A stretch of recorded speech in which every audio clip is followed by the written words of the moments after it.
है वो विजय, एकमात्र विजय जिसकी हम बात करते हैं वो विजय है अपने आप पर विजय, आत्म विजय। हमारे यहाँ किसी दूसरे पर विजय की कोई भी अपेक्षा नहीं है, किसी भी दूसरे को जीतने का कोई भी बात हमारे शासन में नहीं कही जाती। तो ये जो आपको है, ये इस तरह के धर्म की स्थापना, इस तरह के धर्म का मार्ग जो है महावीर ने बताया। फिर महावीर ने जो है 7 पदों का सृजन किया। जो 7 पद थे वो धर्म को, अपने संप्रदाय को चलाने के लिए संघ की व्यवस्था की दृष्टि से 7 पद उन्होंने बताए।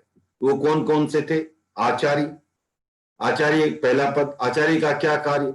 आचार्य का कार्य सूत्र की वाचना करना और समस्त संघ की गण का संचालन करना, गण को आगे बढ़ाना, गण का संचालन करना, यह आचार्य का कार्य।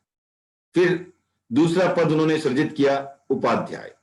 उपाध्याय का कार्य है फिर से सूत्र की वाचना करना, उसके अर्थ की वाचना करना और शिक्षा की वृद्धि करना। जहां आचार्य का मुख्य कार्य गण का संचालन रहा, वहीं उपाध्याय का मुख्य कार्य बताया गया कि शिक्षा की वृद्धि। फिर तीसरा जो पद उन्होंने बताया स्थविर। स्थविर जो है उनका कार्य क्या है, उनका वो क्या, स्थविर क्या होते हैं? वो खुद बहुत पके हुए साधु होते हैं और उनका जो है ये साधुओं को संयम में स्थिर रखना। जो कोई नए साधु आए हैं उन्हें संयम में स्थिर करना है, या किसी साधु से कोई गलती हो गई है उसे संयम में पुनः स्थापित करना है, पुनः स्थिर करना है। इस तरह का कार्य जो है स्थविर करते हैं। फिर चौथा पद जो उन्होंने बताया वो प्रवर्तक का पद। जब आचार्य कोई आपको विभिन्न धर्म प्रवृत्तियां और सेवा कार्य जो है वो बतलाते हैं कैसे करना है, उनके द्वारा निर्दिष्ट कार्य होता है, उनमें जो है श्रमणों को नियुक्त करना, कौन क्या क्या कार्य करेगा उसकी व्यवस्था करना, यह प्रवर्तक का काम होता है। फिर उन्होंने जो बताया गणी। गणी जो था छोटे छोटे समूह का जो है नेतृत्व करने वाले, उनको गणी कहा। फिर गणधर, तो ये जो साधियों के विहार आदि की व्यवस्था जो है इसका कार्य जो है वो गणधर करते थे, उनकी व्यवस्था करना। और अंतिम जो उन्होंने बताया वो गणावच्छेदक। गणावच्छेदक का कार्य है जो धर्म शासन की प्रभावना बढ़ाना, विहार और उपकरणों की विहार संबंधी व्यवस्था करना, उपकरण की खोज करना और विहार के समय जो है संघ के आगे आगे चलना और उसकी व्यवस्था में जुट जाना। इस तरह से जो है वो धर्म संघ की व्यवस्था जो है वो महावीर ने जो है वो इस तरह की व्यवस्था बताई।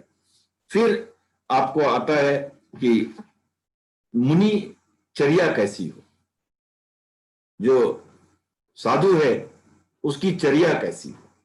तो साधु चर्या जो है दिन में 4 प्रहर जो है, रात्रि के 4 प्रहर है, तो दिन में 4 प्रहर में पहले प्रहर में स्वाध्याय करे, दूसरे प्रहर में ध्यान करे, तीसरे प्रहर में भिक्षाचर्या अर्थात आहार इत्यादि करे और चौथे प्रहर में फिर से स्वाध्याय करे। ये आपको दिन की 4 प्रहरों की जो क्रिया, और रात्रि में फिर से प्रथम प्रहर में स्वाध्याय, दूसरे प्रहर में ध्यान, तीसरे प्रहर में निद्रा और चौथे प्रहर में फिर पुनः स्वाध्याय करे।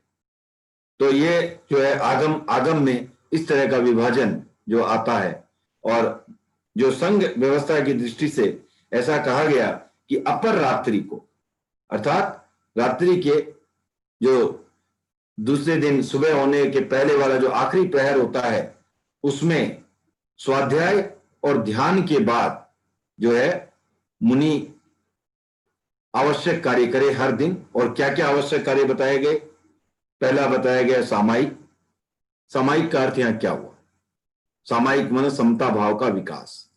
तो यूं तो साधु सदा सामायिक में रहता है, लेकिन इसमें उसे क्या करना है? सामायिक का अभ्यास करना है, समता भाव में रहने का अभ्यास, और अपना जो संकल्प है समता भाव में रहने का, उस संकल्प का पुनरावर्तन करना। जैसे अगर आपका कोई गोल हो और आप उस गोल को अपने आप को हमेशा रिमाइंड करते रहें, तो आप उसमें और ज्यादा गति के साथ जो है अग्रसर हो सकते हैं, और ज्यादा विश्वास के साथ, दृढ़ता के साथ आगे बढ़ते हैं। उसी तरह इस संकल्प को दोहरा करके मुनि भी जो है वो और भी इसमें पुष्ट होता है, अपने संयम भाव को, सामायिक भाव को पुष्ट करता है। फिर दूसरा जो है वो 24 तीर्थंकरों की स्तुति, उसे साधु को 24 तीर्थंकरों की स्तुति करना है। फिर आचार्य वंदना करनी है, द्वादशवर्ती वंदना। उसके बाद प्रतिक्रमण, अपने जो भी कोई दोष वगैरह लगा हो, आलोचना करना, उसकी प्रतिक्रमण करना। फिर कायोत्सर्ग, और फिर प्रत्याख्यान। और ये जो है आवश्यक कार्य हुए। उसके बाद सूर्योदय के बाद जो हमने जनरली सुना होगा पलेवना, अर्थात प्रतिलेखन। तो अपना जो भी सामान है उसकी देखभाल करना, सार संभाल करना, कि उसमें कोई भी प्रकार की कुछ समस्या हो तो उसको देखने, कोई पुस्तक पन्नों में जीव आ गया हो इत्यादि इत्यादि, तो आप उसको एक सार संभाल करना रखना। तो ये जो है सूर्योदय के बाद प्रतिलेखन करना, और उसके पश्चात गुरु को पूछना कि मैं क्या करूं। गुरु को जाकर के गुरु से यह पूछना कि मैं क्या करूं, आज मुझे आगे क्या आज्ञा है, किसी की सेवा करनी है या मुझे कोई स्वाध्याय करना है। तो ये जो है गुरु को पूछना। और गुरु को पूछने के बाद अगर गुरु सेवा का कार्य बता देता है तो बिना मन में ग्लानि लाए सहज भाव से सेवा में जुट जाना। स्वाध्याय का कहते हैं तो सहज भाव से स्वाध्याय में जुट जाना। तो ये जो है आपको ये चर्या है कि उसके बाद वो स्वाध्याय और ध्यान में अपना समय बिताता रहे। लेकिन इतना, ये जो हमारा जैन शासन का आप देख सकते हैं, प्रताप कह सकते हैं या एक महानता कह सकते हैं, कि एक गुरु के प्रति इतनी आस्था, इतना विनय का भाव कि जो गुरु ने कहा वही हमें करना है, और वही करना है। एक जो ये हमारा ये आज ये सरकारी तंत्र नहीं है जहां सरकार ने भी कुछ आदेश पारित कर दिया, आपको पालन करना पड़ता है। यहां फर्क इतना ही है, वहां पालन करना पड़ता है, यहां हम सहर्ष उसको मान रहे हैं। ये अंतर है। ये जो आंतरिक आवाज है अंदर से, हमें अग्लान भाव से, जो पुस्तक में लिखा हुआ है आपको, अग्लान भाव से हमें उस कार्य में जुट जाना। माने मन में कोई भी किसी भी प्रकार की ग्लानि नहीं लानी है। ऐसा नहीं सोचना है कि मुझे ये कार्य क्यों दिया, ये तो बहुत कठिन है, ये करने में मुझे इतनी कठिनाई आएगी, इतनी दिक्कतें आएगी। इस तरह का बिना सोचे पूर्ण समर्पण भाव से जो भी सेवा का कार्य मिलता है उसे भी उसी तरह से करना चाहिए। तो किसी भी कार्य में आचार्य ने जो कार्य निर्दिष्ट किया, आचार्य ने जो कार्य बताया, उसे सहर्ष मान लेना, ये हमारे जैन शासन की परंपरा रही है। जैन शासन जो है वो तेरापंथ में भी हम ये देख पाते हैं। तो ये आपको जो संघ की दृष्टि से ये मुनि की चर्या है। अब आता है, मुनि की बात तो हो गई, क्या श्रावकों के लिए भी कोई चर्या बताई गई है क्या? तो श्रावकों का जो है, श्रावकों की भी धार्मिक चर्या बताई गई है। सामायिक के अंगों का अनुपालन करे, सामायिक हो, और दोनों जो पक्ष है उसमें पोषद उपवास का क्रम बताया गया। तो ये जो है आपको श्रावकों को बताया गया। फिर आपको श्रावकों के कुछ जो है करणीय श्रावक के गुण बताए गए हैं। उनका गुण का मैं वाचन करता हूं, आप लोग ध्यान से सुने। हालांकि पुस्तक में है, आप पढ़ भी सकते हैं, फिर भी एक बार वाचन कर लिया जाए। ग्रहण किए हुए व्रतों का सम्यक पालन करना। जो भी आप व्रत लेते हो उसका सम्यक रूप से पालन करना, ऐसे देखा देखी ऐसा व्रत नहीं लेना जो आपसे पालन नहीं होता हो। अब किसी ने कहा आज चाय पीने का त्याग है, सब 40 आदमियों ने हाथ उठाया है, आप भी देखिए अब आप अकेले हाथ नहीं उठा पा रहे हैं, आपको लग रहा है कि शर्म के मारे मैं भी उठा दूं, लोग क्या कहेंगे, लेकिन घर जाते ही फिर चाय की तलब हो गई और मैं नहीं रह सकता, ऐसा जो है कभी भी नहीं करना। आपको जो भी व्रत लेते हो उसे सम्यक रूप से पालन करना है। जहां बहुश्रुत सैधार्मिक लोग हो उस स्थान में आना जाना, जहां धर्म चर्चा हो सके अच्छी खासी, उस स्थान में आना जाना, ये श्रावकों के गुण है। बिना प्रयोजन दूसरों के घर न जाना, चमकीला भड़कीला वस्त्र न पहनना, सदा सादगी में जीवन बिताना। जैसे गुरुदेव तुलसी ने कहा भी था, सादा जीवन उच्च विचार, मानव जीवन का श्रृंगार। फिर जो है जुआ आदि कुव्यसनों का त्याग करना, फिर मीठी वाणी से काम चलाना, कठोर वचन नहीं कहना, और तप नियम वंदना आदि धार्मिक अनुष्ठानों में सदा तत्पर रहना।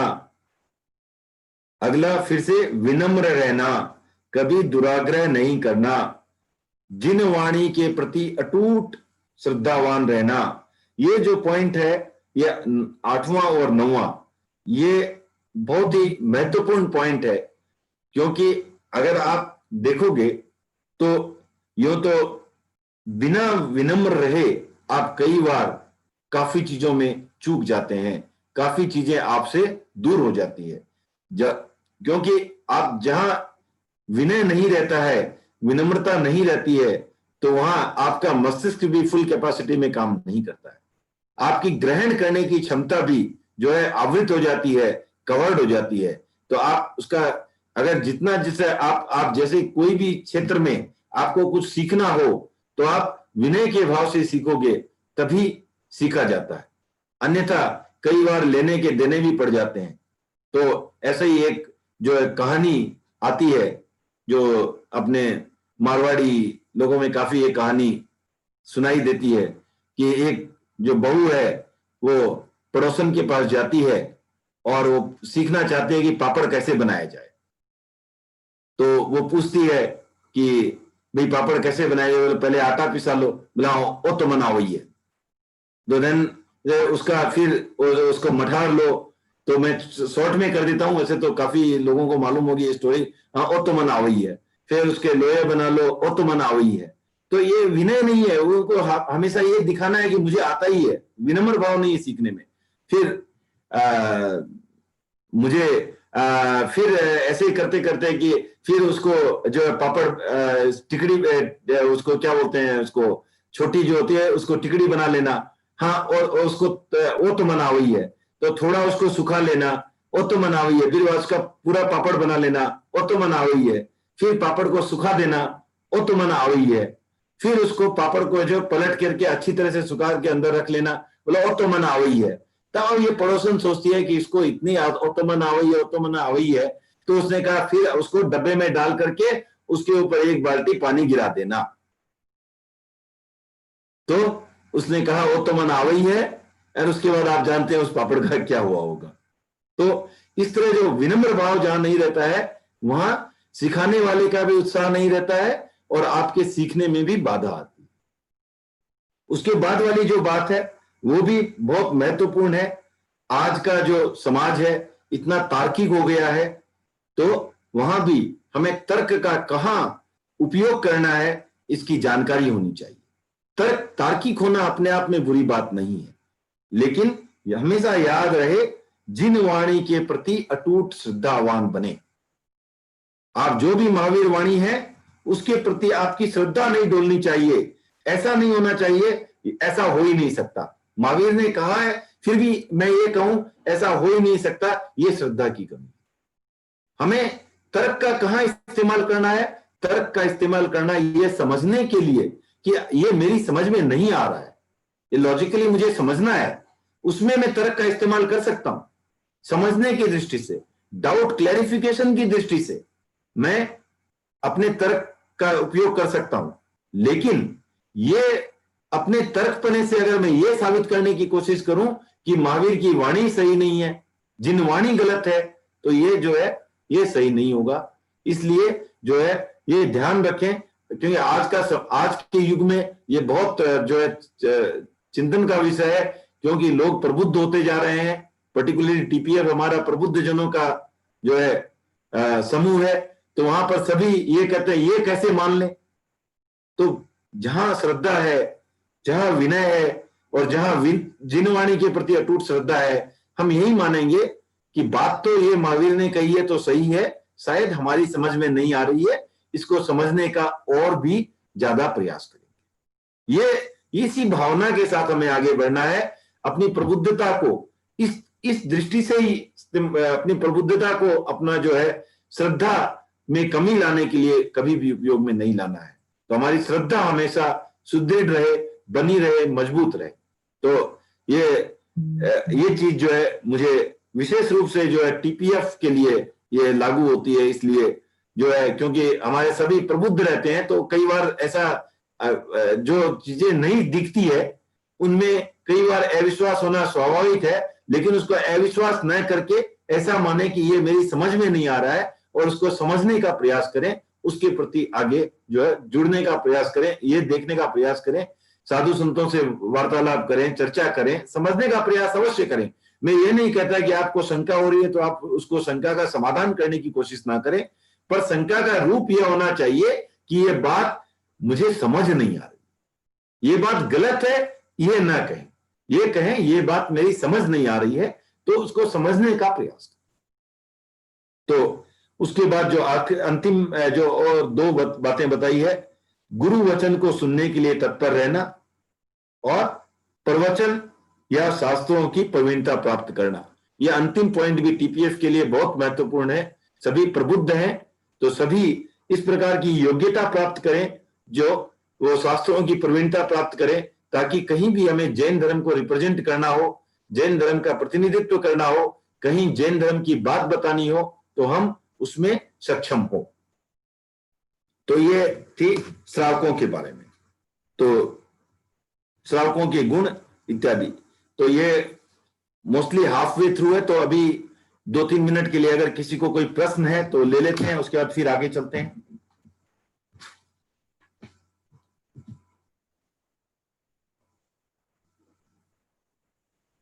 किसी को भी प्रश्न है तो पूछ सकते हैं। हाँ, सुशील जी चौरड़िया, अनम्यूट करें सुशील जी अपने आप को। विवेक सुशील जी, हाँ अनम्यूट है। गणधर का बताया गया है कि साधुओं के विहार आदि की व्यवस्था करना, हाँ हाँ, ये केवल इतना ही काम था क्या गणधरों का, या उस परिप्रेक्ष्य में कहा गया है, या केवल ये गणधर पद अलग से? क्योंकि ये 11 गणधर वाले समझ में नहीं आ रहे, ये अलग से ही है। हाँ वही बात, वो 11 गणधर जो है वो नहीं है, वो नहीं, ठीक है। हाँ। और किसी को कोई प्रश्न है? कमला जी गादिया, अनम्यूट करें। हाँ, जय जिनेन्द्र। जय जिनेन्द्र। आपने जो पहले वो बताया ना साधु संतों के लिए, उसमें जो लिखा हुआ है ना वो पुराने एडिशन में नहीं है कुछ भी। नहीं ठीक है, वो काफी चीजें जो है वो मुझे अभी ध्यान में नहीं, और बाहर से भी काफी चीजें ली गई है, खाली पुस्तक की नहीं है, और भी बाहर से भी सामग्री ली जाती है थोड़ी। अच्छा, तो फिर हमें नोट करना चाहिए था, गलती हो गई हमारी। कोई बात नहीं, हो तो वीडियो आपको उपलब्ध रहेगा, फिर से सुन सकते हैं, कोई दिक्कत नहीं है। Okay, thank you. ओके चलिए। हाँ, धर्म जागरी का। ओके, और किसी को प्रश्न है? नहीं तो आगे बढ़ते हैं फिर। हाँ, वो ना अंकल अपर रात्रि का वो मुझे समझ में नहीं आया, क्या होती है अपर रात्रि? अपर रात्रि हुई जो का अंतिम प्रहर होता है। जनरली जो आपको दिन या रात होते हैं उसको 4-4 भागों में बांट दिया जाता है, और 1/4 ऑफ अ डे और नाइट, दैट इज कॉल्ड 1 प्रहर। एक दिन रात जो होते हैं वो 8 प्रहर का होता है।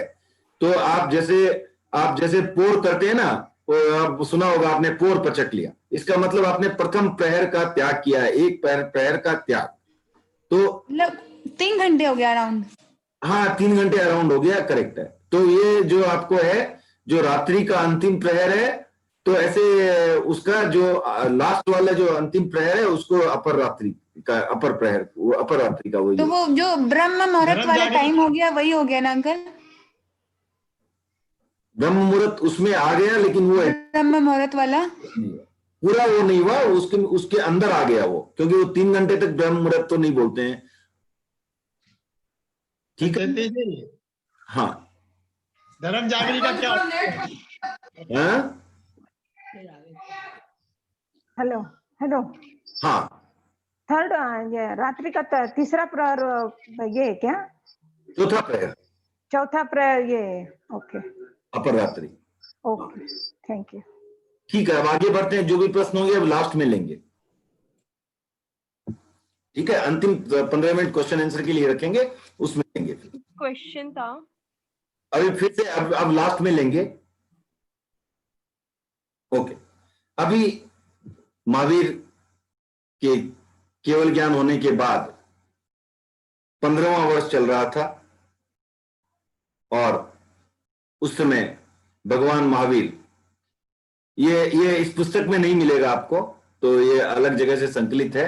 ये एक विशेष जो है बात बताने के लिए आपको ये घटना सुना रहा हूं, तो इसको ध्यान से सुने। तो जिनको थोड़ा बहुत नोट करना वो नोट भी कर सकते हैं, एक आध पॉइंट।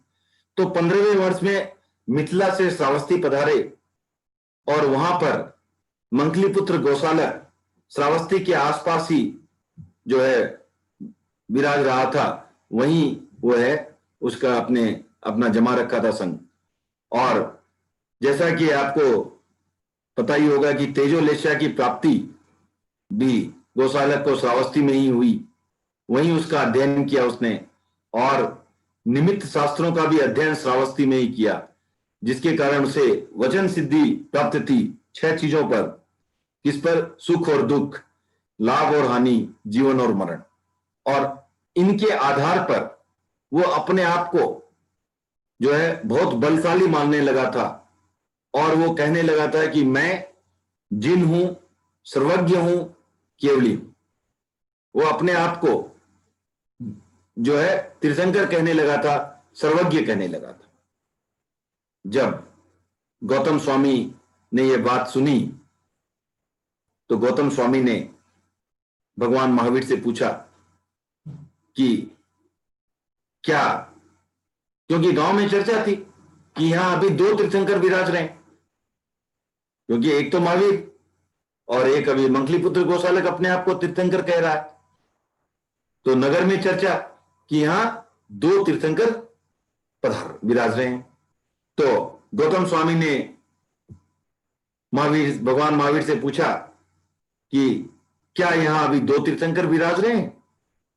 तो भगवान महावीर ने कहा, नहीं, ये जो गौशालक है वो 6 वर्षों तक मेरा अनुयायी था, मेरे साथ था, और उसके बाद मेरे बताए उपाय से इसने तेजोलब्धि प्राप्त की है, और फिर इसने जो है निमित्त शास्त्र पढ़ा है, और इसके बाद वो अपने आप को जो है बलशाली समझने लगा है, अपने आप को सर्वज्ञ समझने लगा है।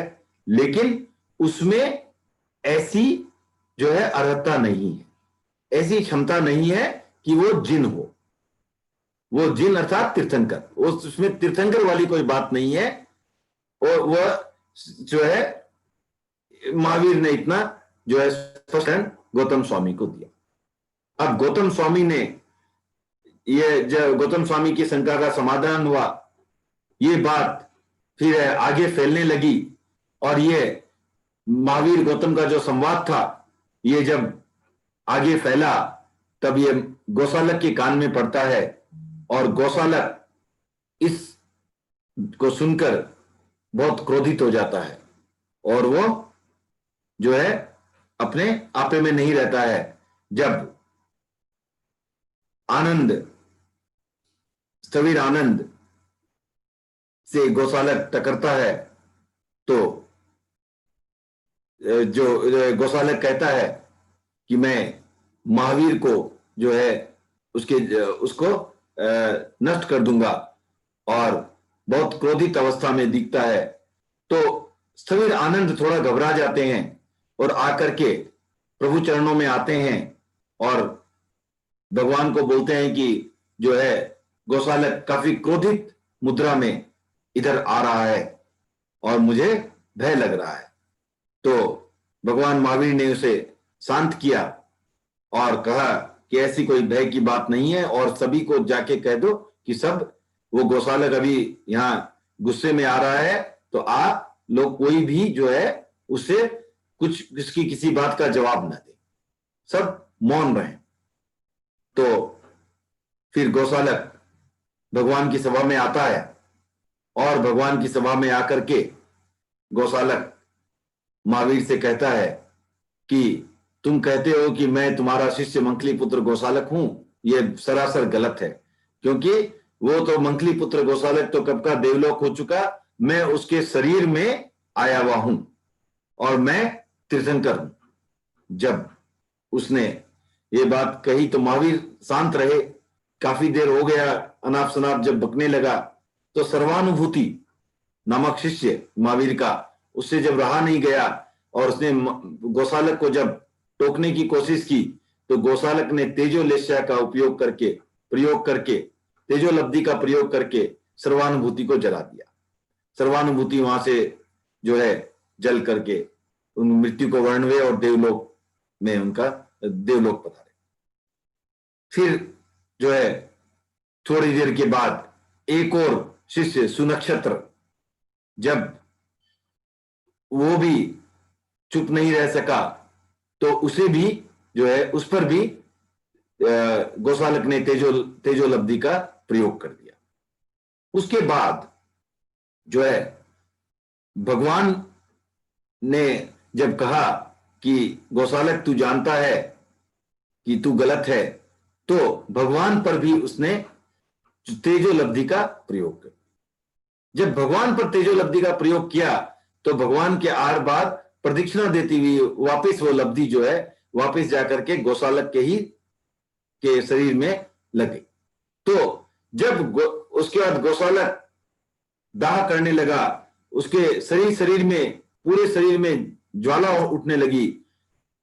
तब वो गौशालक कहता है भगवान महावीर से कि 6 महीने के अंदर अंदर आप जो है नष्ट हो जाओगे, मर जाओगे।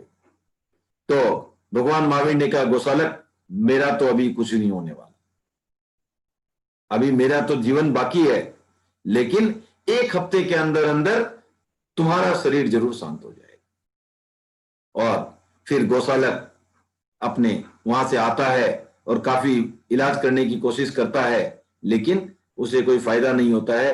अंत में गौशालक को काफी आत्मग्लानि होती है, गलती का एहसास होता है और अंतिम परिणाम अच्छे रहते हैं। उस कारण वो जो है देवलोक में उत्पन्न भी होता है।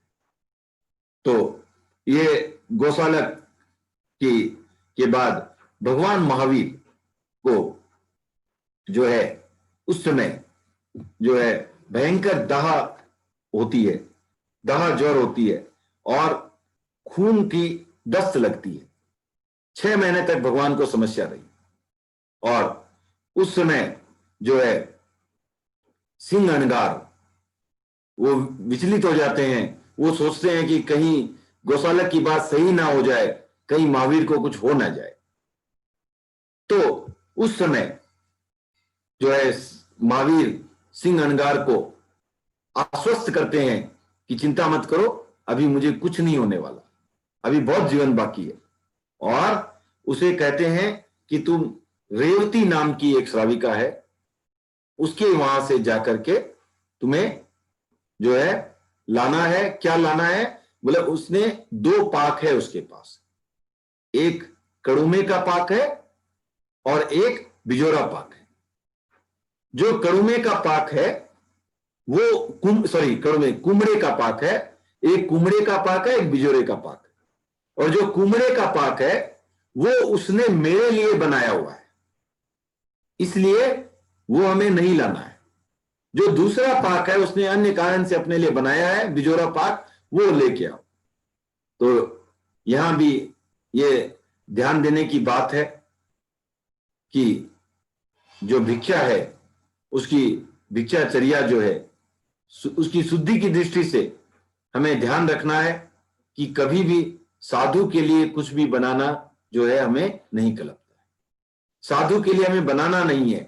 और भगवान महावीर तो सर्वज्ञ थे, उन्हें पता था कि ये उनके लिए बनाया गया है।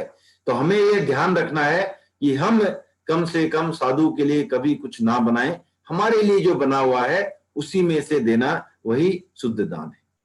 वही जो है हमें जो है वो जो पुण्य के जो आपको बताए गए प्रकार, वो पुण्य के प्रकार में सिर्फ इसी तरह का दान है जो वो पुण्य में गिना जाएगा। अगर आप उनके लिए कुछ बनाते हो, अगर उन्हें पता है तो वो भी दोष के भागी बनते हैं, अन्यथा आप तो दोष के भागी हो।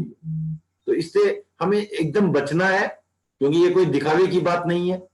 आपके यहाँ कौन कितनी ज्यादा ले रहे हैं आहार, इससे कोई आप बड़े नहीं बन जाएंगे, इससे आपका कोई कर्म ज्यादा नहीं कटेगा। हमें जो हम गोचरी करवाते हैं, गोचरी की भावना रखते हैं, वो सिर्फ इसलिए कि हमारे कर्म कटे। और हमारे कर्म कटने का साधन एकमात्र जो है शुद्ध जो गोचरी होगी, वही हमारे कर्म कटने का कारण हो सकता है।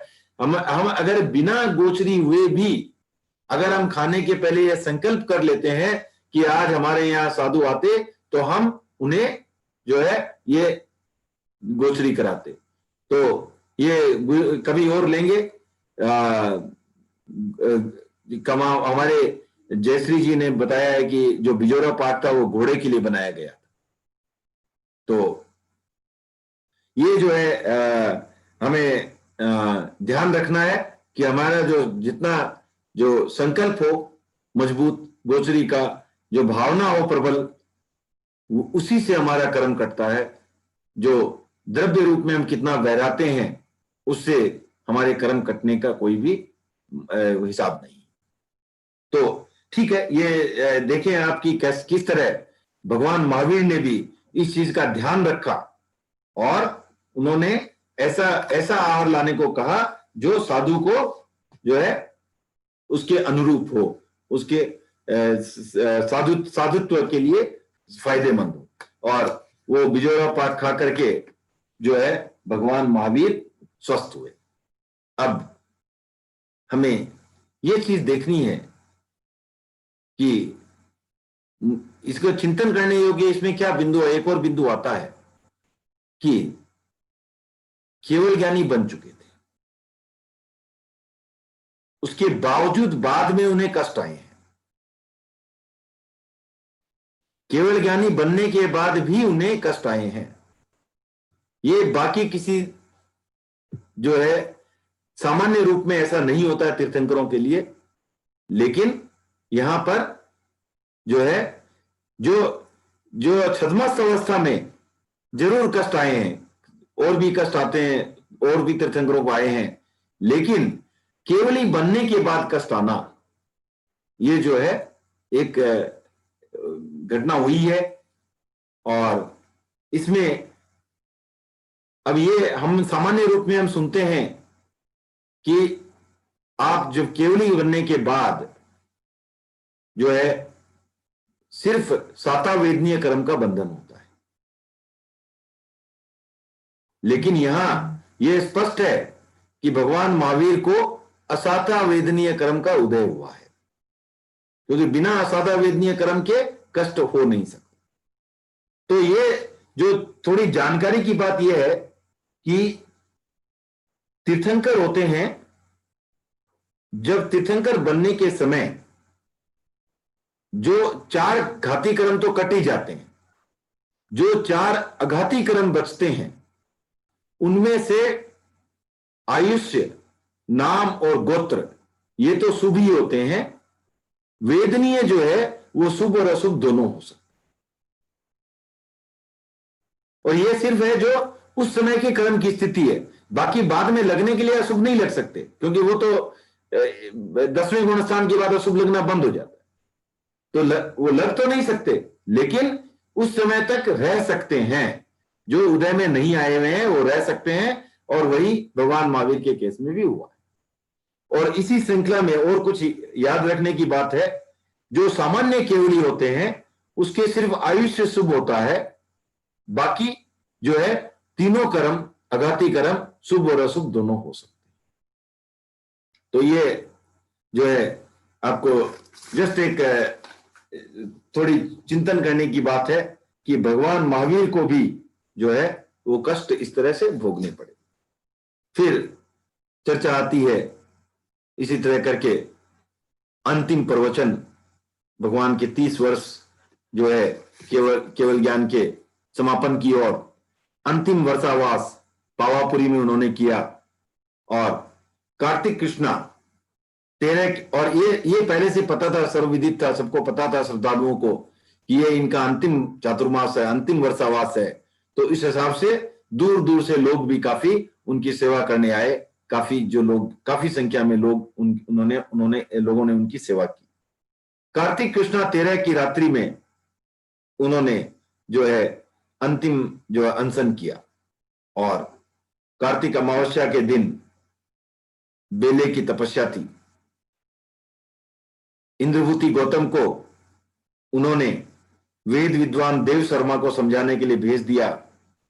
अंतिम समावसरण जुड़ा, और उस समय पुण्य पाप पर उन्होंने चर्चा कर रहे थे। मध्य रात्रि के बाद अर्धरात्रि के समय उन्होंने जो है निर्वाण होने की अपनी प्रक्रिया शुरू की।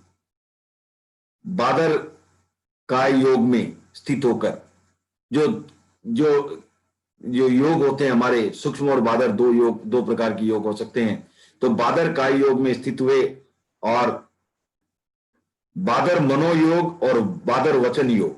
बादर मीन स्थूल, मोटा मोटी, जो वचन योग और जो का मनोयोग है उनका निरोध किया, उनको रोका, और उसके बाद जो है फिर सूक्ष्म काय योग में स्थिर होकर जो है शुक्ल ध्यान की तीसरे चरण में पहुंच गए। शुक्ल ध्यान के 4 चरण होते हैं, उसमें से तीसरा चरण है सूक्ष्म क्रिया अप्रतिपाती। तो उसमें सिर्फ बहुत सूक्ष्म क्रिया बाकी रहती है और बादर योग सारे समाप्त हो जाते हैं। तो ये तीसरा चरण, और ये होता है 13वें गुणस्थान में। बाकी जो शुक्ल ध्यान के 4 चरण होते हैं, पहला और दूसरा चरण कभी फिर मौका मिला तो बात करेंगे उसकी, तो वो 8वें से 12वें गुणस्थान में रहता है। और ये जो 13वें गुणस्थान में सूक्ष्म क्रिया प्रतिपाती जो शुक्ल ध्यान का चरण, और उसके बाद सूक्ष्म काय योग का भी निरोध करके चौथी अवस्था में पहुंच जाते हैं। वो होती है समुच्छिन्न क्रिया अनिवृत्ति। इसमें पूर्ण रूप से सभी प्रकार की योगों का निरोध हो जाता है, अयोग की अवस्था में पहुंच जाते हैं। और इस अवस्था में ये होता है आपको 14वां गुणस्थान। और इस स्थिति में आदमी कितना रहता है, जितना हमारे 5 ह्रस्व अक्षर जो हैं, अ, ई, उ, वी, लृ, इसके उच्चारण में जितना समय लगता है उतना ही इस जो है 14वें गुणस्थान का कालमान है। और इसके बाद जो है भगवान शैलेशी अवस्था में से पत्थर की तरह अडोल अवस्था में पहुंचकर उन्होंने जो है सिद्धत्व को प्राप्त किया। शरीर उनका जो है यही पड़ा रहा। और गौतम स्वामी को जब उनके निर्वाण की सूचना मिलती है तो वापस आते हैं, और भगवान के शरीर को देख करके, वो निष्प्राण शरीर को देख करके मूर्छित हो जाते हैं। फिर जब सचेत अवस्था में आते हैं तो भगवान से मोहवश विलाप करने लगते हैं, और लेकिन उसके तुरंत बाद फिर संभल करके वो जो है वीतरागता पर चिंतन करते हैं, भगवान की वीतरागता पर चिंतन करते हैं, और उसी चिंतन में वो आगे पहुंच जाते हैं और छपक श्रेणी लेकर के वो केवली बनते हैं। तो ये भी ध्यान रखने की बात है। एक और ज्ञातव्य बिंदु है कि जो आगे गुणस्थानों में जो बढ़ा जाता है 8वें से, तो वो 2 प्रकार के से बढ़ा जा सकता है। एक होती है छपक श्रेणी, एक होती है उपसम श्रेणी।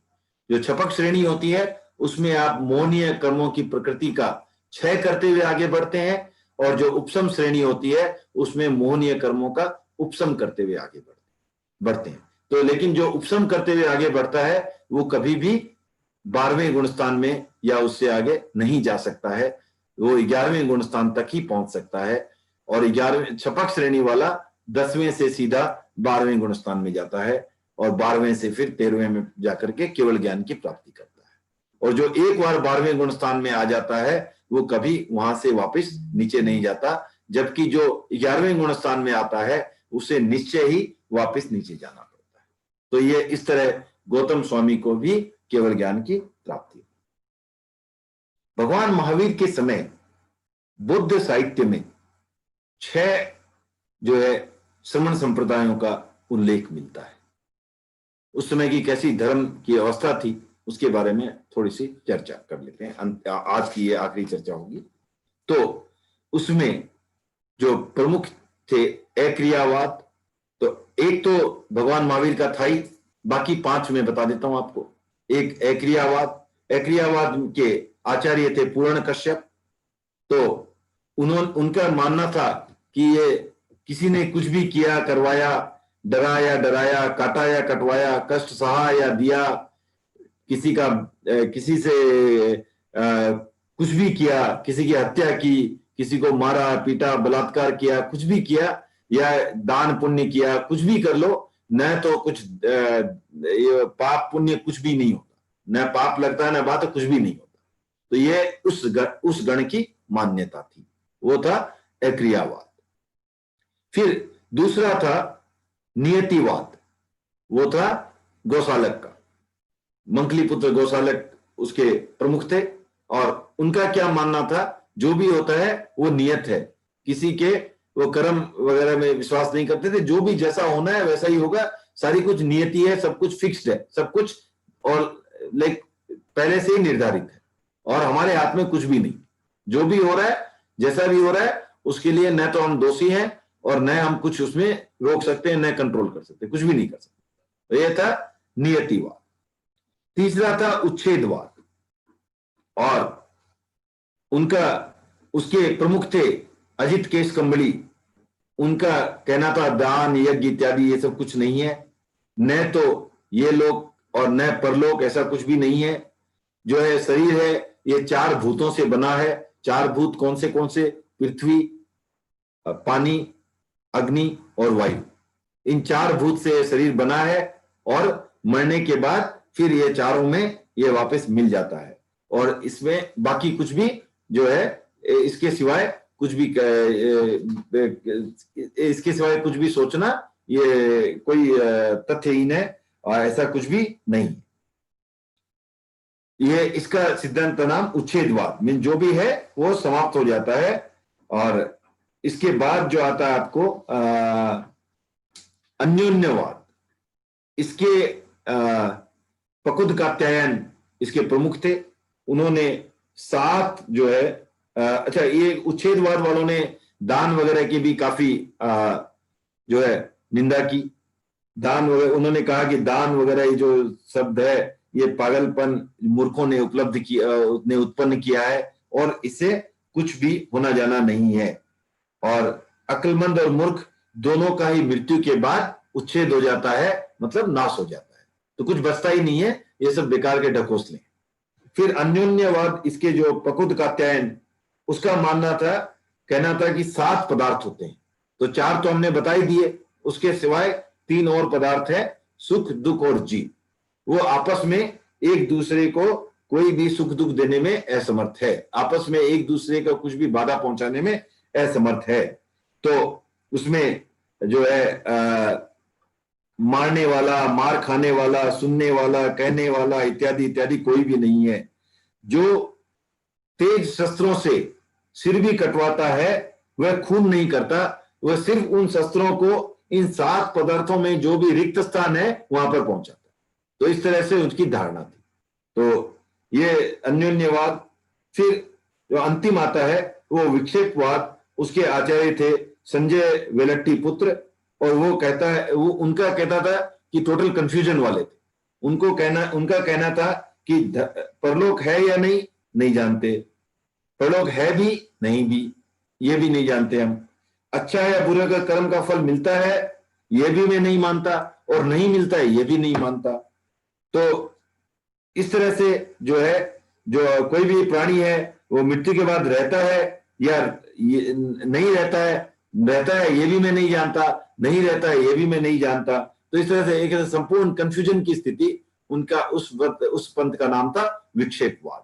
तो इस तरह आज हमने जो है भगवान महावीर के समकालीन जो है वादों की चर्चा की। तो आज हमने जो ओवरऑल चर्चा की, तो हमने महावीर के श्रावक कौन थे, संघ में संघ के लिए उन्होंने क्या व्यवस्था की, मुनि की क्या दिनचर्या होती है, श्रावकों की क्या दिनचर्या होती है, उन्होंने धर्म की क्या स्वरूप की स्थापना की, कैसे धर्म की बात की उन्होंने, जो महाव्रत और अणुव्रत की, फिर विनय पर इतना जोर दिया। और फिर हमने जो है ये देखा कि भगवान को केवल ज्ञान होने के बाद भी जो है कठिनाइयों का सामना करना पड़ा था 15वें वर्ष में। और उसके बाद हमने उनके निर्वाण की चर्चा की, कैसे शुक्ल ध्यान में अवस्थित होते गए और चौथे चरण को प्राप्त करके जो है मोक्षगामी बने, कैसे गौतम स्वामी को जो है केवल ज्ञान हुआ, और उस समय की परिस्थिति में कौन कौन से धर्म, कौन कौन से अलग अलग वाद जो है वो थे, इसकी हमने चर्चा की। अब प्रश्नोत्तर के लिए ओपन। और मेजा जी प्रश्न पूछिए। जय जिनेन्द्र। जय जिनेन्द्र। व्यवस्था की दृष्टि से श्रमण संघ को 11 या 9 भागों में विभक्त किया है। हाँ। 11 या 9 मीन्स किस चीजों में बांटा गया? नहीं, ऐसा है कि 11 गणधर थे। ओके। और उनको 9 जो है अलग अलग भागों में बांटा गया। जो पहले 7 गणधर थे उनके अलग अलग रखे गए, और 8वें 9वें का एक समूह और 10वें 11वें का एक समूह, इस तरह से टोटल 9। ओके, धन्यवाद।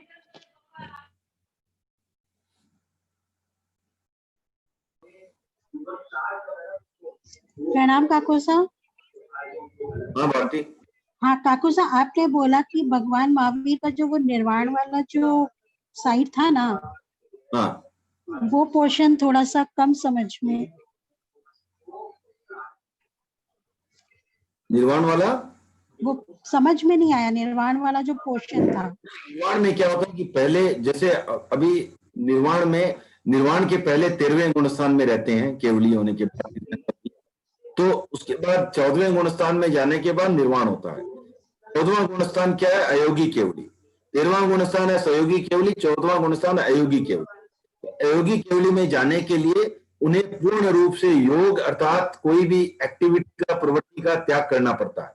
अब प्रवृत्तियां ऐसे तो हमने देखी है कि जो है काय योग होता है, वचन योग होता है, मनोयोग होता है। हाँ। तो अभी जो है उसमें भी 2 प्रकार के रूप है, एक मोटे मोटे काय योग, वचन योग और मनोयोग, और एक सूक्ष्म जो है, जो अंदर अंदर होते हैं, हमें दिखाई भी नहीं पड़ेंगे, बहुत सूक्ष्म होते हैं। तो सबसे पहले जो है मोटे मोटे जो योग होते हैं वो खाली बादर काय योग को रखते हुए बादर मनोयोग और बादर वचन योग को पहले छोड़ते हैं। उसको छोड़ने के बाद बादर काय योग को छोड़ करके जो है सूक्ष्म काय योग रखते हैं, तथा जो सूक्ष्म मनोयोग है, सूक्ष्म वचन योग है, उनसे भी निवृत्ति लेते हैं। और इतना यहाँ जो सूक्ष्म काय योग मात्र रहता है, उसमें ये शुक्ल ध्यान का तीसरा चरण होता है, सूक्ष्म क्रिया अप्रतिपाती। उसके बाद जो है एकमात्र जो सूक्ष्म काय योग बचता है, उसका भी त्याग करते हुए, उसको भी रोकते हुए, त्याग तो नहीं बोल सकते, उससे निवृत्ति हुए, उसका निरोध करते हुए 14वें गुणस्थान की अवस्था में पहुंच जाते हैं, और उसका नाम है सम्मुक्षण क्रिया अनिवृत्ति। ओके, तो सब प्रकार की क्रिया से निवृत्ति, हर प्रकार की क्रिया से निवृत्ति।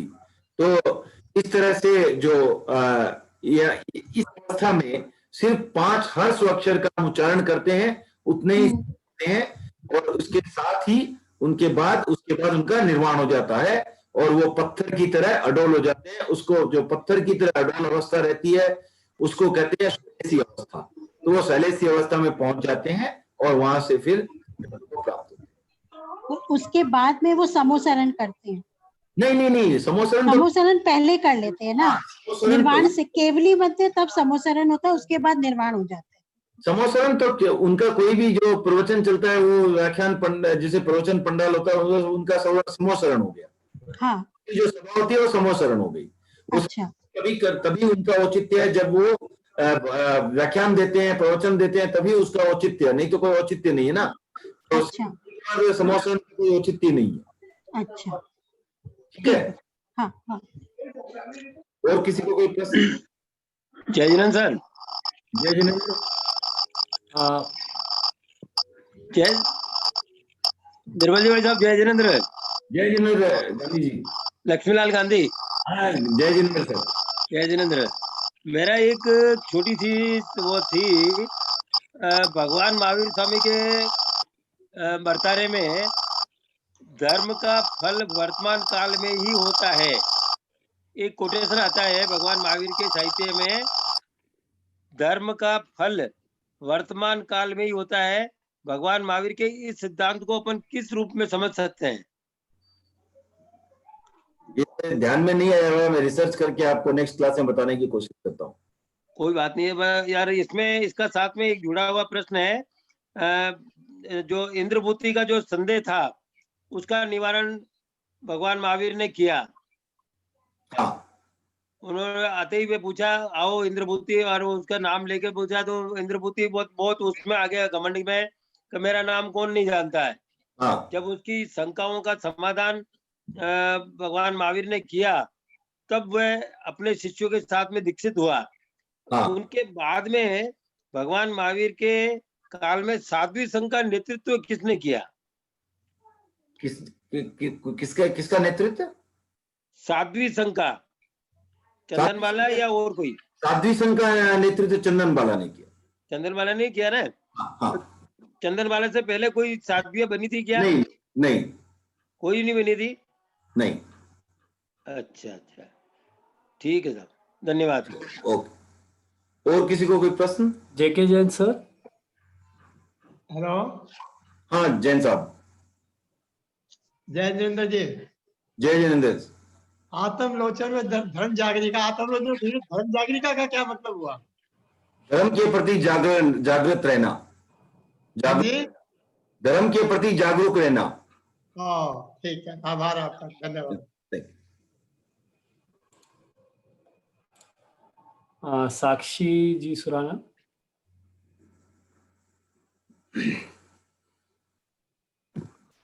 जय जिनेंद्र साहब।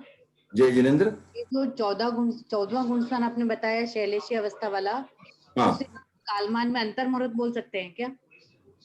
अंतर्मुहूर्त बोल सकते हैं, लेकिन वो ऐसा बोला नहीं जाता है क्योंकि वो बहुत छोटा काल होता है। अंतर्मुहूर्त तो अब से कम का कोई भी समय अंतर्मुहूर्त होता है। हाँ। तो अंतर्मुहूर्त वैसे तो सही है, लेकिन उसका ऐसे तो हम बोल सकते हैं कोई चीज मान लो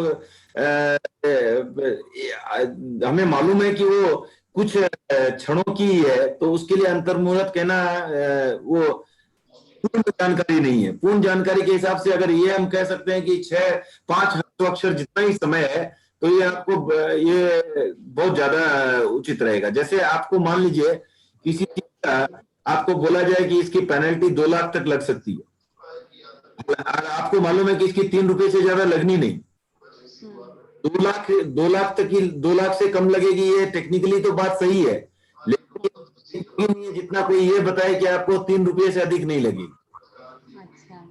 तो उस दृष्टि से हमें अगर उसका और परिष्कृत रूप मालूम है, अंत से भी कितना कम लग सकता है, अगर हमें उतना मालूम है तो वो जानकारी देना ज्यादा उचित है। ठीक है अंकल, कृतज्ञोस्मि। संतोष जी जैन। जय जिनेंद्र भाई जी, मैंने पूछना है कि बोले ना आपने तो ये पंचभूत होता है ना? हेलो। हाँ बोलिए। वो मैं बोल रही हाँ, वो पंचभूत होते हैं ना। हाँ, वो एक एक मान्यता, सनातन मान्यता वो है, लेकिन जो नियति जो इनका अपना उच्छेदवाद वाले थे, उनका वही चार भूत की कल्पना थी। उन्होंने आकाश को नहीं लिया है। हाँ, उन्होंने नहीं लिया है। ठीक है। बाजी सेठिया। जय जिनेंद्र। जय जिनेंद्र। अंकल, ये द्वादशा व्रत वंदना क्या हो गया? द्वादश मतलब क्या? 12 आवृत मतलब उसका पुनरावृत्ति, कोई भी चीज को 12 बार दोहराना, तो उस तरह से बार उनको जो वंदना है 12 आवृत्ति के साथ वंदना। आवृत्ति में तो उतना दोहराना। अच्छा, ओके। आवृत मीन्स उतना उतनी बार उसको रिपीट करना। जितेंद्र जी संचेती। ओमरम, प्रणाम निमलगा साहब। हाँ, पिछली क्लासों में आपने बताया जैसे महावीर स्वामी ने अपने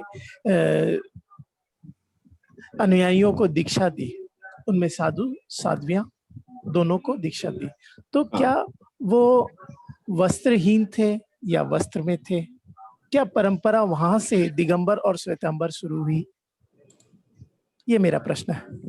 महावीर के समय में जहां तक मुझे जानकारी है उसमें दोनों ही थे और दोनों समाहित थे, और उसमें कोई भी जो है उस समय तक कोई अलग अलग नहीं हुए थे, लेकिन उसमें दोनों समाहित थे। अच्छा, यानी कि इसके पहले जो बाकी जो तीर्थंकर हो चुके थे उनमें भी वो चीज थी, वस्त्र थे और नहीं भी थे, क्या ऐसा कह सकते हैं? अरे में नहीं है। ओके, उमर, धन्यवाद। पता करने की कोशिश करेंगे।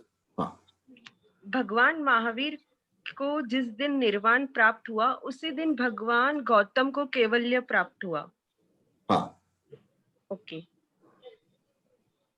थैंक यू, धन्यवाद।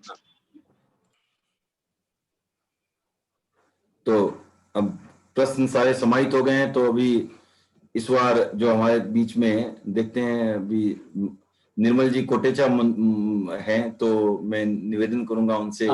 एक और जन आए हैं। जय जिनेंद्र। ठीक है। हाँ। जय जिनेंद्र भाई साहब। जय जिनेंद्र भाई साहब, आपने ये वाद के बारे में बताया था, ये वाद मेरे को समझ में नहीं आ रहा है कि ये 6 वाद के लिए बताया था। तो ये किसने शुरू किए, कैसे, क्या हुआ इसका, मेरे को थोड़ा सा बताइए ना। वही बोला ना, उस समय जो है, उस समय 6 ये वाद प्रमुख बौद्ध साहित्य के हिसाब से आते हैं। तो पहला जो था ऐक्रियावाद, जो आचार्य पूर्ण कश्यप के जी उनके आचार्य थे, उन्होंने कहा कि ये कोई कुछ करता नहीं है, कुछ उसे पाप वगैरह, पाप पुण्य वगैरह कुछ नहीं होते, जो भी करो इसके बाद कुछ नहीं है, ये माने ये सब ढकोसला है। दूसरा था वाद, जो होता है भाग्य के सहारे सब कुछ जैसा होना है वैसा ही होगा, और उसमें कुछ भी चेंज नहीं होता है, जैसा जो नियत है वही होता है, ये था। फिर तीसरा था उच्छेदवाद, उनका कहना है कि कुछ नहीं, ये शरीर जो है 4 भूत से बना हुआ है, 4 भूत में मिल जाएगा आगे, और जो चाहे मूर्ख बने मरे चाहे ज्ञानी मरे, एक ही बात होती है, कुछ फर्क नहीं पड़ता है। तो ये दान वगैरह सब जो बता रहे हैं वो मूर्खों का काम है, ऐसा कुछ होता नहीं है। अच्छा। अन्योन्यवाद तो है, वो उनका फकुद कात्यायन जो थे उनके प्रमुख थे, उनका कहना था 7 पदार्थ है मुख्य, 4 भूत तो जो बताए गए, और उसके अलावा सुख दुख और जीव, वो एक दूसरे को कोई भी जो है वो पूरे अडोल रहते हैं, वो एक दूसरे को नुकसान नहीं पहुंचाते, और कोई किसी को मारता भी है तो ऐसा कुछ नहीं होता है, वो सिर्फ उसका जो ये 7 पदार्थों का जो रिक्त स्थान है उसमें वो पहुंच जाता है। और 5वां तो अपना था ही महावीर का, वो था विक्षेपवाद, जिसमें था कि वो कंफ्यूज की स्थिति थी। वो बोलता है कि वो कुछ करने से, कर्म होने से, कर्म पाप पुण्य होता है कि नहीं, वो भी नहीं मानता, होता है वो भी नहीं मानता, नहीं होता है वो भी नहीं मानता, इस जीवन के बाद पुनर्जीवन होता है वो भी नहीं मानता, और नहीं होता है वो भी नहीं मानता। इस तरह से वो कंफ्यूजन की स्थिति। तो ये उस समय की बात। तो ये सब भगवान महावीर के समय में हुए थे क्या, जो ये आचार्य समय में थे? अब वो उसके पहले भी थे या नहीं पता नहीं। अच्छा, उस समय थे। अच्छा, उमर, दिनेश जी धोका। Sir, I want to add a few one point here with your permission. मेरे पढ़ने में ये आया है, and if you can also clarify, it will be nice. भगवान पार्श्वनाथ के परंपरा में जो मुनि थे, वो भेरुए रंग के कपड़े पहनते थे, एंड भगवान महावीर के स्थापना के बाद उनको पुनर्दीक्षा लेनी पड़ी. So they have to give away their orange clothes, and they acquired the white clothes, is what I read. So if you can throw some light on this also, it would be nice. ये सिर्फ ये मेरे ख्याल से आज समय काफी हो चुका है, अगली क्लास में ले लेते हैं. हाँ ठीक है, नो प्रॉब्लम. हाँ, मैंने भी सुना है कुछ ऐसा, लेकिन वो अगली क्लास में क्लैरिफाई कर लेते हैं पूरा. जय जिनेंद्र अंकल. जय जिनेंद्र. वो जो आपने वाद बोला, क्रियावाद वगैरह जो भी 6 वाद थे, वो इसमें है कि बौद्ध साहित्य के हिसाब से वो 6 वाद थे और भगवान महावीर के संप्रदाय में सिर्फ 4 वाद थे. तो लाइक डिफरेंस क्या है उसमें? तो अलग अलग जगह अलग. आप जैसे मान लीजिए कि आप वर्णन करते हो, तो बाकी लोग जो मुख्य, आप जैसे मुख्य व्यक्तियों का वर्णन करते हो, तो आप नाम ले सकते हो, कोई और 8 का नाम ले सकता है. तो वो उस हिसाब से अपने साहित्य के हिसाब से उन 4 मुख्य वादों का, बुद्ध साहित्य में इन 6 मुख्य वादों का वर्णन आता है. तो उसमें कोई खास बात नहीं है. तो फिर महावीर के समय का सिर्फ 4 कंसिडर करना या फिर 6 कंसिडर करना? तो अगर के हिसाब से तो 6 कंसिडर करना. और महावीर ने किन वादों का अध्ययन करके जो अपना स्वीकार किया, उसमें 4 का आता है. महावीर ने 4 को स्टडी किया था, ये वर्णन आता है. ठीक है. ठीक है, धन्यवाद अंकल. हाँ, थैंक यू. वीरेंद्र जी सेठिया.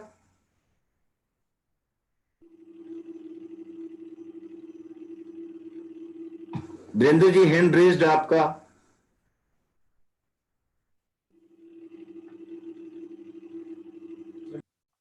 बता दूं जी. सादर जय जिनेंद्र.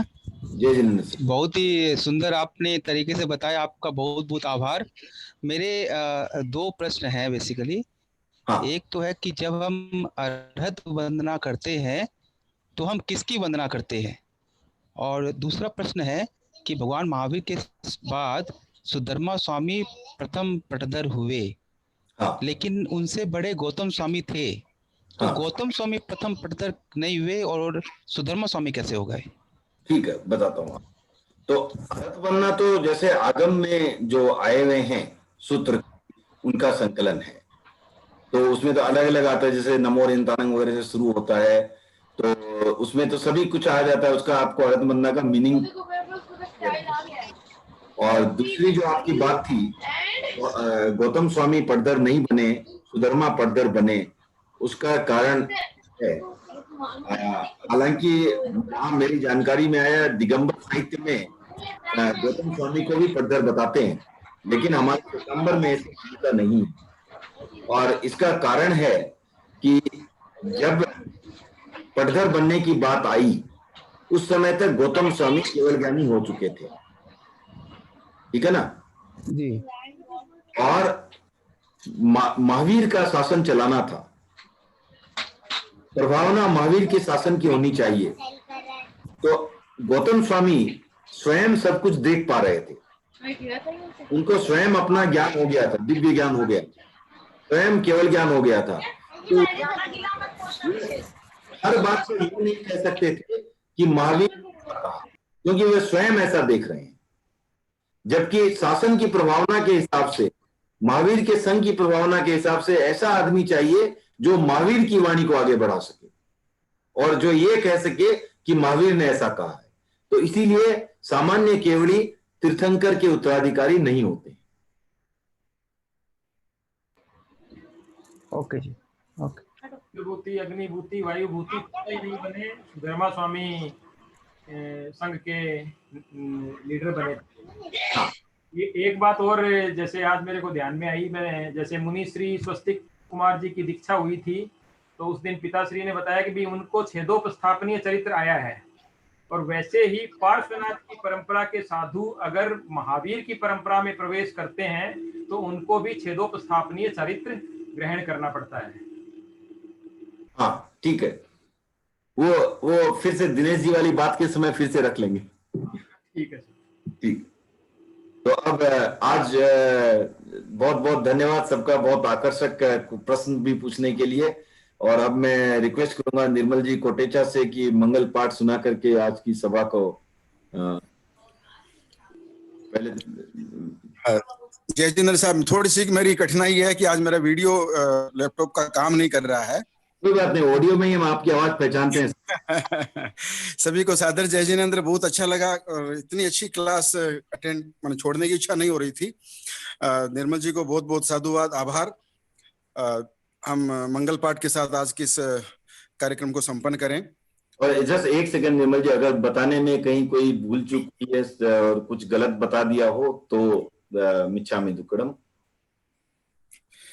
चत्तारि मंगलम अरहंता मंगलम सिद्धा मंगलम साहू मंगलम केवली पनत्तो धम्मो मंगलम चत्तारि शरणम चत्तारि मंगलम अरहंता मंगलम सिद्धा मंगलम साहू मंगलम केवली पनतो धम्मो मंगलम चत्तारि लोगोत्तमा अरहंता लोगोत्तमा सिद्धा लोगोत्तमा साहू लोगोत्तमा केवली पनतो धम्मो लोगोत्तमो चत्तारि शरणं पवज्जामि अरहंते शरणं पवज्जामि सिद्धे शरणं पवज्जामि केवली पनतो साहू शरणं पवज्जामि केवली पनतम धम्मम शरणं पवज्जामि।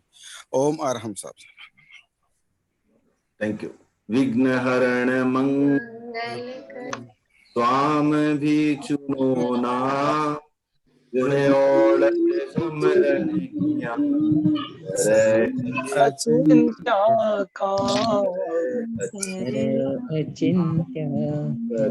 अचिंत्य का कृतज्ञोस्मि हम सब आपके आभारी हैं।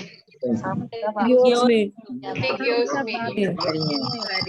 कृतज्ञोस्मि कृतज्ञोस्मि कृतज्ञोस्मि।